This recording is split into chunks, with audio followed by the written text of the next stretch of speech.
So these are ears for a John Deere 200 CLC. They're cut in-house in Buffalo in the water jet.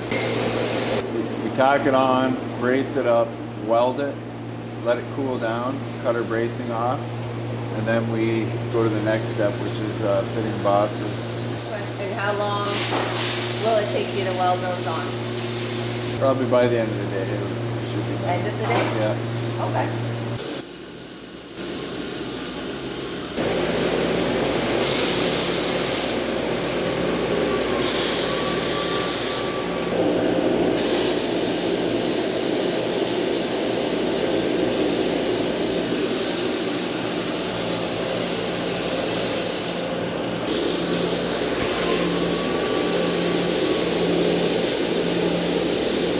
So the bosses have been installed and welded. The collars have been installed and welded.